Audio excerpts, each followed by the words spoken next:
d'Alexandre Ribeiro. Ce blocage a pour but de dénoncer l'article 18 de la loi Elan qui vise à réduire de 90% les logements accessibles dans les constructions neuves.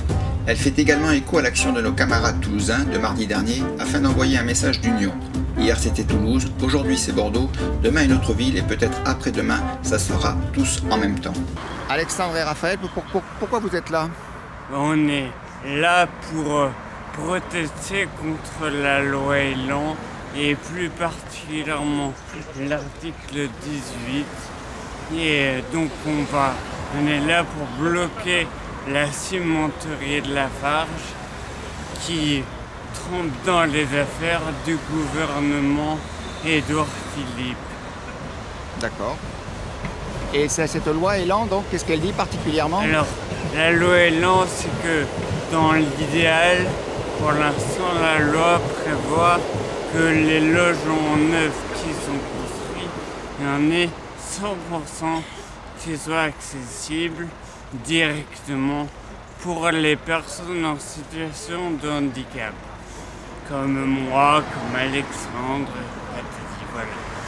Et avec la loi Elan, l'article 18 particulièrement prévoit que justement ce ne soit plus 100% des logements qui soient accessibles, mais seulement 10% avec le reste qui soit adaptable.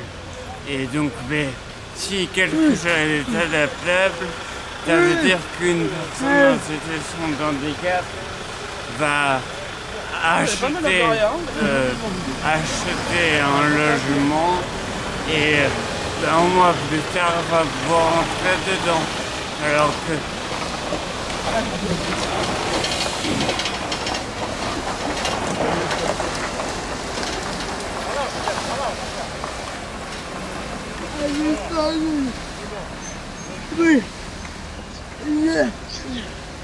donc oui, c'est pour parce qu'avec la loi Elan, on imagine une personne en situation de handicap qui devient propriétaire d'un logement non pas adapté mais adaptable.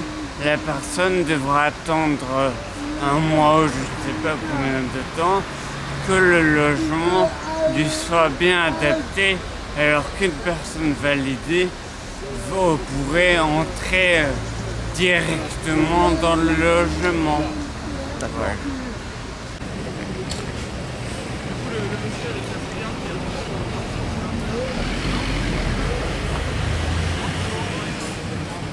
Alexandre? Oui. C'est toi qui as eu l'idée de cette manifestation et comment? Moi. Oui, et pourquoi? Pour essayer de faire bouger les gens et de montrer à tous les handicapés de France qu'on peut se battre à l'état beaucoup de moyens. Aujourd'hui, on essaye et on arrive quand même à mettre le talent dans l'économie. Regardez. Tout à fait.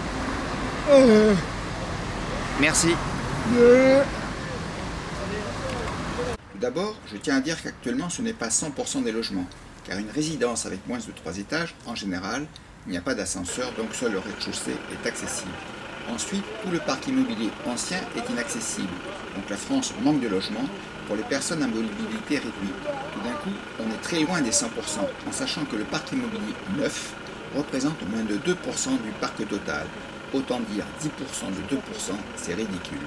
Le gouvernement n'a aucun argument, à part l'optimisation des mètres carrés, et donc vendre plus cher, tout bénef, pour nos chers lobbies de l'immobilier.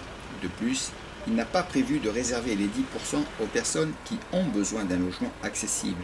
Donc une personne valide pourra occuper un de ces logements. Aussi, ces personnes ont une vie sociale.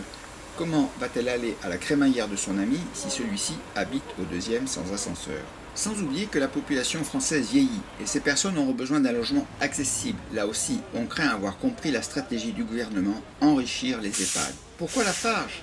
C'est une des plus grosses entreprises du bâtiment et lobby puissant français. Pour fait partie de la Fédération française du bâtiment. Celle-ci a fait un rapport en 2013 qui prévoyait déjà de réduire les normes alors qu'un logement accessible coûte 1041 € de plus. Et puis, il a financé Daesh. Quel est l'objectif? Au niveau local, continuer les blocages de lobby, avec plus de personnes sur différents combats, retraite, logement étudiant, etc. Au niveau national, un débat public avec Madame Cluzel, afin qu'elle expose ses arguments de l'article 18, avec ce gouvernement qui gouverne à coups de com. Madame Macron qui se pavane dans la série Vestiaire. Je veux juste dire à Monsieur Macron, qui a dit à un citoyen horticole d'aller faire le serveur ou le plongeur dans des restaurants, que l'inclusion passe d'abord par un logement.